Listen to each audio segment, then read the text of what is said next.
आपका प्रश्न है कि सुबह हमने कहा कि मनुष्य अपने ध्यान को, साधक जो है अपने ध्यान को यदि बदले, एक की बजाय दूसरा फिर तीसरा चौथा करे तो उससे उसकी उन्नति होगी। परंतु बहुत सारे ऐसे गुरु हैं जो कहते हैं कि एक ही ध्यान पर चलना चाहिए। तो स्थिरता, जब मनुष्य 35, 40, 45 मिनट का जो आसन लगाना शुरू करता है, एक मेडिटेटिव स्टेट में जाना शुरू करता है, ध्यान योगिक अवस्था में जाना शुरू करता है, ऐसे व्यक्ति को हम बोलते हैं जब मन थका हो, शरीर थका हो या आपको और उन्नति करनी है तो कभी ध्यान को बदल लो थोड़ी देर के लिए, बजाय कि ध्यान को छोड़ना। जैसे कि हम कह रहे थे, दो रास्ते हैं। पहला कि आपने उस दिन ध्यान किया ही नहीं, फिर किसी और चीज का ध्यान किया, ध्यान का ध्यान नहीं किया। दूसरा, आपने उस दिन कहा कि अभ्यास को नहीं छोड़ूंगा, अलग क्या कर सकता हूं ताकि मेरा अभ्यास जो है वो चलता रहे। अभ्यासेन तु कौन्तेय वैराग्येन च गृह्यते। अभ्यास के बिना नहीं होगा कौन्तेय, वैराग्य के बिना नहीं होगा। और बड़ी सुंदर बात है, जिसका अभ्यास बढ़ता चला जाता है उसका वैराग्य भी प्रबल होता चला जाता है स्वतः ही। जिसका वैराग्य प्रबल होता है उसका अभ्यास भी श्रेष्ठ होता चला जाता है।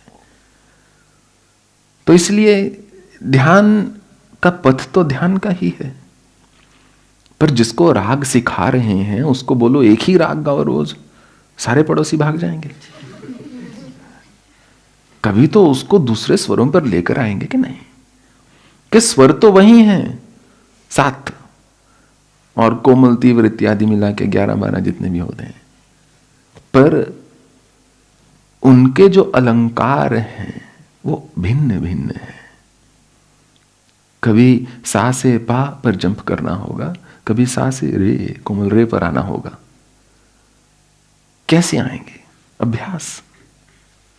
ऐसे ही ध्यान का अभ्यास होता है। फिर जब और आगे लेके जाना होता है साधक को, फिर उसमें क्या होता है, पहले हम बोलते हैं मान लीजिए सुबह आधे घंटे का ध्यान लगाइए, फिर हम बोलेंगे दोपहर को भी आधे घंटे का ध्यान लगाइए, फिर शाम को भी, फिर रात्रि को भी। फिर जो ध्यान सुबह लगाते थे उसको आधा आधा घंटा आगे आगे शिफ्ट करते रहो सबको। उससे क्या होता है कि जब आप ऐसे ध्यान को सिद्ध कर लोगे एक बार, फिर जब संसार में जाओगे हर समय ध्यान की अवस्था में ही रहोगे, क्योंकि हर समय आपने ध्यान लगाकर देख लिया है। नहीं तो माइंड का जो क्लॉक है, जो घड़ी है मन की, वो कैसे चलती है। ब्रह्म मुहूर्त हो गया, व्यक्ति को बोलता है कि मैं कुछ ये अच्छा भजन, गुरबानी इत्यादि ऑन कर दूं। फिर जैसे जैसे 8-9 बजे ऑल इंडिया रेडियो शुरू हो जाएगा, फिर 9-10 बजे एफएम शुरू हो जाएगा, गाड़ी में वो जा रहा है, वो दूसरा कुछ सुन रहा है। 1-2 बजे वो अपने संता बनता के जोक सुना रहा होगा। 2-3 बजे वो खा पी के बस फिर अपने व्यसनों में व्यस्त है वो। अगर वो जो पाठ करता है व्यक्ति सुबह 4 बजे, उसको बोला जाए कि 9 बजे कर या 4:30 कर या 5 बजे कर या 12 बजे कर, धीरे धीरे उसको ये नहीं कि उसकी अवधि को बढ़ाना है, सिर्फ उस टाइम को शिफ्ट करना है। उससे क्या होगा, जब वो बाहर जाएगा, कभी दिन के 9 बजे होंगे या 10 बजे होंगे या 12 बजे होंगे, उसका जप अपने आप शुरू हो जाएगा। और ऐसा मैंने कभी किसी किताब में नहीं पढ़ा आज तक, ये मेरा व्यक्तिगत अनुभव है। This is my first hand experience. जब मैंने ध्यान लगाना शुरू किया, हमने इस बात के बारे में बहुत बार बोला है, बार बार आपको क्या बोर किया जाए। रात को पहले 2 बजे से लेकर दोपहर के 12 बजे तक लगाता था। रात को 2 बजे अपने संध्या स्नान के बाद, न्यास के बाद मैं 2 बजे जप में बैठ चुका होता था। 2 बजे से लेकर 10 घंटे ऐसे बैठे रहना और दोपहर को अगली 12 बजे उठना। 12 बजे उठ के मैं चल के जाता था रघु स्वामी जी के पास, जो मुझे बहुत प्रेम से भोजन खिलाते थे। फिर मैंने उस 2 बजे को आगे लाकर 1 बजे कर दिया, 12 बजे कर दिया, करते करते 7 बजे कर दिया, 5 बजे कर दिया। अब एक ऐसा समय आया कि सारी रात मैं ध्यान में बैठा हुआ हूं। सुबह फिर 4:30-5 बजे मैंने भोजन करना शुरू कर दिया था, 24 घंटे में जो एक बार होता है। फिर सारा दिन ध्यान में, फिर सारी रात ध्यान में। तो उससे क्या हुआ, चाहे सुबह हो, रात्रि हो, संध्या हो, दोपहर हो, मध्याह्न हो, कोई भी समय हो, मन को आदत पड़ गई ध्यान लगाने की। और उसका सबसे बड़ा नुकसान क्या हुआ, जब बाहर निकला उस कुटिया से तो किसी से बात करने लायक नहीं था, क्योंकि ध्यान की धुनी लगी हुई है। हर समय मन ने इतना अधिक अभ्यास कर लिया कि और कुछ सूझे ही ना। इसलिए जब साधक को आगे बढ़ना हो तो बस छोटी छोटी चीजों को ठीक करना होता है। ध्यान तो कर ही रहे हैं, और कैसा ध्यान करेंगे ना, सोचने वाली बात है। मैं बोलूं पीठ सीधी कर लो, और कितनी सीधी कर लोगे, एक ही तो पीठ है। हम बोले भुजाएं ऐसे रख लो, कंधे ऐसे रख लो, हाथ ऐसे रख लो, रख लिए भैया, अब आगे क्या करें? उसके बाद क्या करें ना, अब नहीं लग रहा ध्यान, कहां गड़बड़ है? वो छोटी छोटी चीजों से ही जो ध्यान है सिद्ध होता है। यही हमारा उत्तर है। जो दूसरा प्रश्न है, जप का पुनरुक्ति का अर्थ ध्यान लगाना नहीं होता। बार बार किसी चीज की पुनरुक्ति अर्थात उसको उच्चारण किया जाए पुनरुक्ति, उसका अर्थ ये नहीं कि वो ध्यान लग गया। ध्यान तो एक भाव में स्थित होने को कहा जाता है। जो मन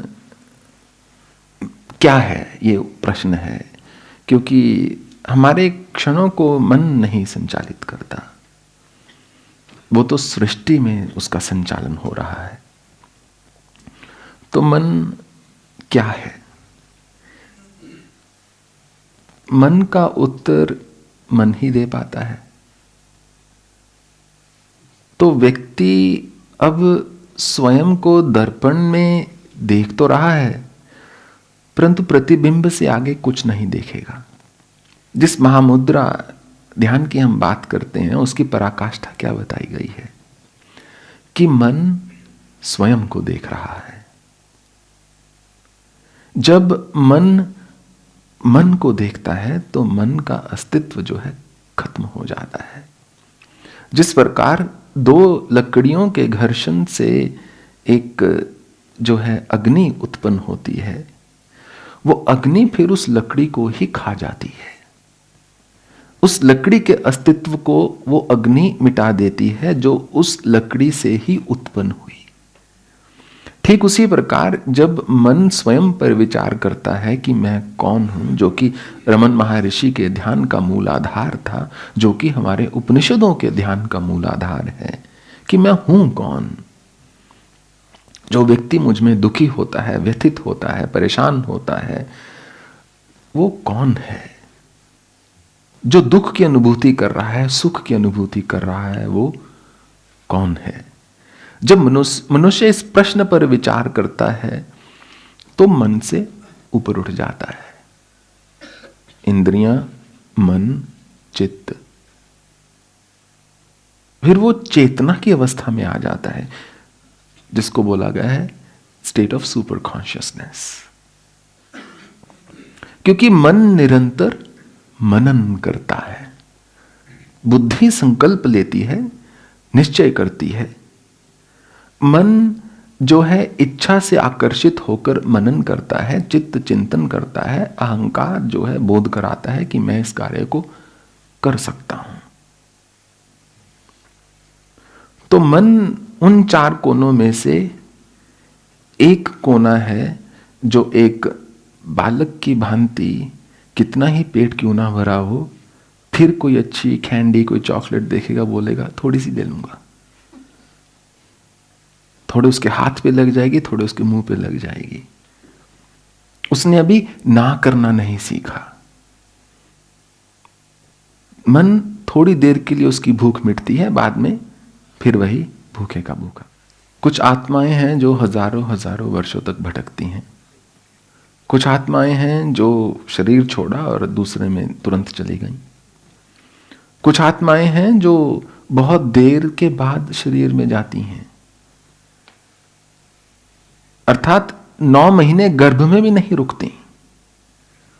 क्या शरीर का बड़ा होना आत्मा की विद्यता को बताता है?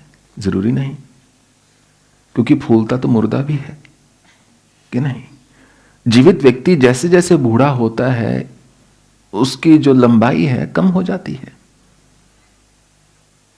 जो 6 फुट का व्यक्ति है, अगर वो 90-95 तक पहुंच जाए, 3-4 इंच उसकी हाइट कम हो जाती है।